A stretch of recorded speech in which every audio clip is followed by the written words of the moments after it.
state representative's deputy assistant here that grew up on a dairy farm. And he said he was he'd been away from it for a lot of years, and he said when he got out of the car he was expecting to be hit by the smell. And he made it a point to notice that, and as soon as he got out of his car he said, "You didn't even know you were on a farm." And it's because of the way we handle our manure. It just doesn't get piped to the lagoon.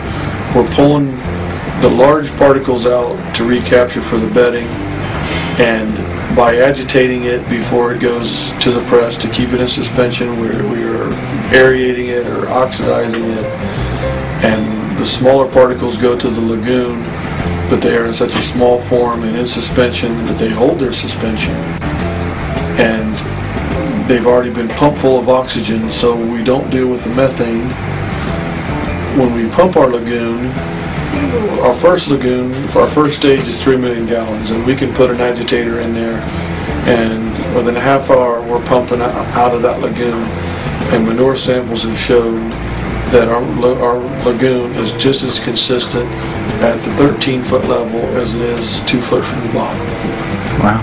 Which is another thing that's hard to comprehend, because most farmers, they might spend a day agitating to try to get things into suspension, and when you agitate, big chunks of solids will float up from the bottom, and it takes a long time to try to get a somewhat of a consistent material before you do land application. We don't have that issue here, because everything we have goes into the holding pit, put into suspension, large particles pressed out, smaller stuff sent to the lagoon. By utilizing that hydrocyclone and then running it through the press and then composting it, it allows us to produce a product that is clean as well as sterile.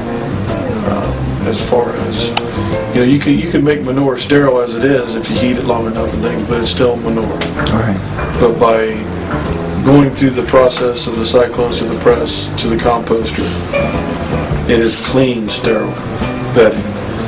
And as far as cow comfort, you just won't find anything that even compares to it. The cows seem to be more comfortable, and I think there's maybe less hawk damage now than there was even with sand, because the sand would get hard sometimes and wouldn't get raked well enough, and I think actually the lakes seems to be have less swollen hawks now than they did with the sand. I think our cow comfort is really improved with the bedding. When the opportunity came along to look for an alternative source of bedding for cows, we looked at separating our manure solids. And firstly, we did it by just separating the solids in Sydney, Ohio. We've been on that system now there for just over 12 months. It appears over the summer months, over the last 12 months, we were very successful with this. And the measure of that is probably our somatic lifetime, which has changed in the 12 months. We are now going from separated solids to composting through the same similar system by using a reactor.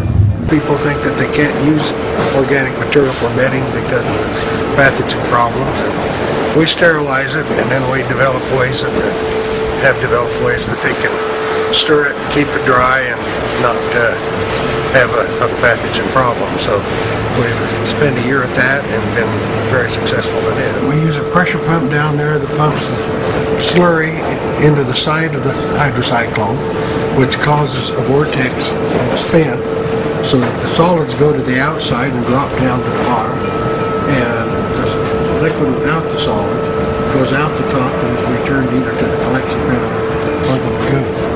The solids then drop down into a press that presses the last of the moisture off of it, and then that goes to the drum for sterilization. By utilizing the hydrocyclones ahead of the manure press, it has allowed us, the terminology I use, it allows us to make the cleanest manure possible.